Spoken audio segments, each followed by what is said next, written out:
Shalom saudara yang terkasih di dalam Tuhan Yesus Kristus. Kembali lagi bersama saya di kanal YouTube Raja Wali Kasih. Bersama-sama kita akan merenungkan kebenaran firman Tuhan dengan tema kuasa ucapan syukur. Sebelumnya kita akan berdoa terlebih dahulu. Bapa di surga, terima kasih buat anugerah kasih-Mu yang berlimpah atas kami. Kami ada sebagaimana ada saat ini semua karena berkat kemurahan-Mu atas kami. Bila mana sebentar kami hendak membaca, mendengarkan, merenungkan, serta melakukan firman-Mu, Engkau yang mengurapi setiap kami. Karena kami percaya firman-Mu ya dan amin. Firman-Mu pelita bagi kaki kami dan terang bagi jalan kami. Dan kami percaya ketika firman-Mu disampaikan, yang sakit Tuhan sudah sembuhkan, yang berbeban berat Tuhan sudah berikan kelegaan, yang berkekurangan Tuhan sudah cukupkan dan berkati berlimpah-limpah. Juga apa yang hamba-Mu sampaikan hanyalah firman-Mu untuk hormat kemuliaan nama-Mu. Terpujilah nama-Mu Tuhan Yesus. Haleluya. Amin. Saudara yang terkasih di dalam Tuhan Yesus Kristus, ucapan syukur merupakan suatu keharusan yang harus kita lakukan di hadapan Tuhan. Karena apa? Dengan mengucap syukur itu adalah salah satu cara mengaktifkan iman kita. Ucapan syukur pula hal yang dikehendaki oleh Tuhan. Karena apa? Ternyata lewat ucapan syukur ada kuasa yang mendatangkan kebaikan dalam kehidupan kita. Ada beberapa hal yang terjadi ketika kita senantiasa mengucap syukur kepada Tuhan. Apa saja itu? Kuasa yang pertama, kuasa ucapan syukur membawa kita ke hadapan hadirat Tuhan. Jadi mendatangkan hadirat Tuhan dalam kehidupan kita dengan ucapan syukur. Mazmur 100 ayat yang keempat sampai kelima. Demikian firman Tuhan.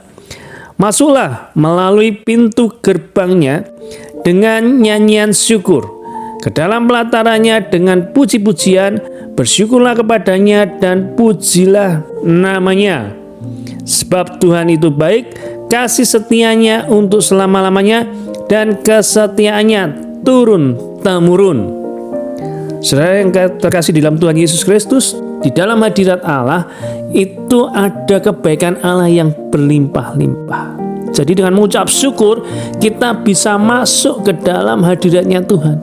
Kita bisa menikmati hadiratnya Tuhan. Dan ketika kita menikmati hadiratnya Tuhan, di situ ada kebaikan, ada damai sejahtera, ada sukacita, ada kelimpahan di dalam hadirat Tuhan.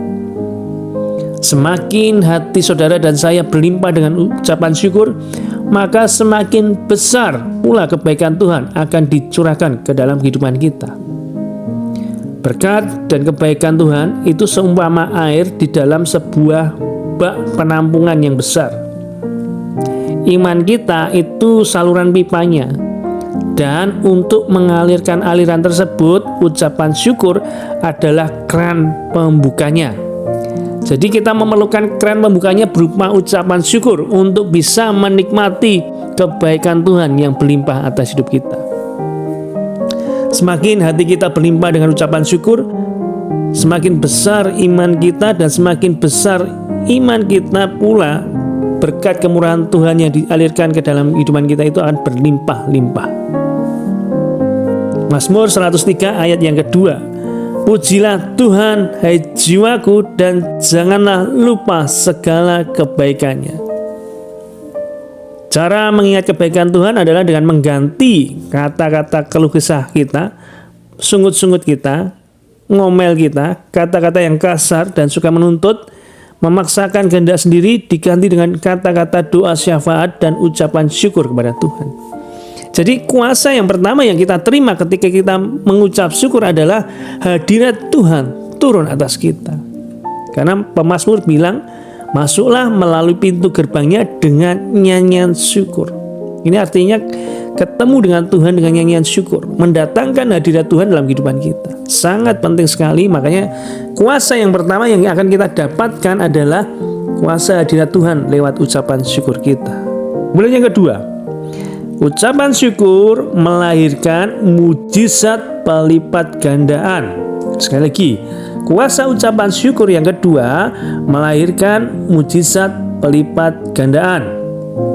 Saudara kalau ingat kisah 5.000 orang laki-laki yang diberi makan oleh Tuhan lewat 5 roti dan 2 ikan, apa yang dikatakan Alkitab? Yesus mengucap syukur dengan 5 roti dan 2 ikan tersebut. kemudian membagi-bagikannya kepada mereka yang duduk di situ.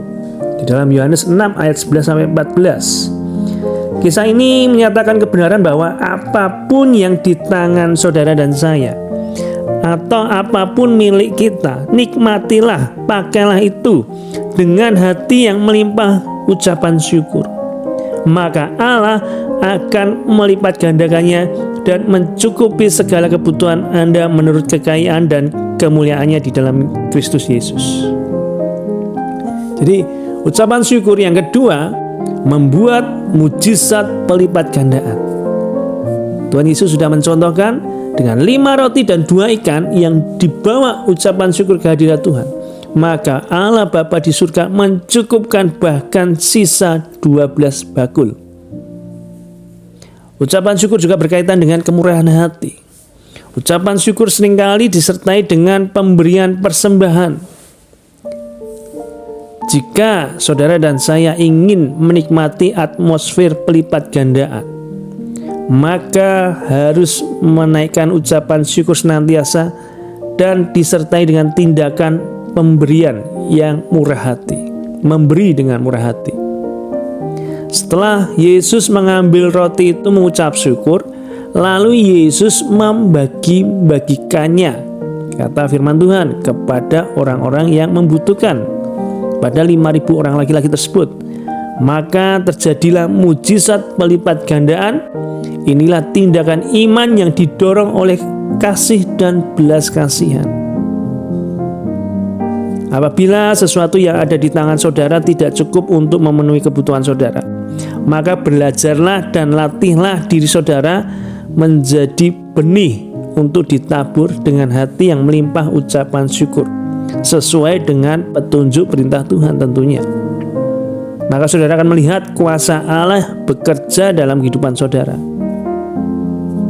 Bukan seberapa banyak yang bisa saudara tumbuk dan kumpulkan yang dapat membuat saudara berbahagia, namun seberapa banyak yang bisa saudara syukuri dan bagikan, itulah yang akan mendatangkan sukacita dalam kehidupan saudara semuanya. Jadi yang kedua berbicara tentang ucapan syukur ini adalah mujizat pelipat gandaan. Tentunya disertai dengan kemurahan hati. Ketika kita mengucap syukur, maka kemurahan hati itu yang kita bagikan kepada sesama kita yang akan mendatangkan mujizat pelipat gandaan dalam kehidupan ini. Jadi kuasa ucapan syukur yang kedua adalah mujizat pelipat gandaan.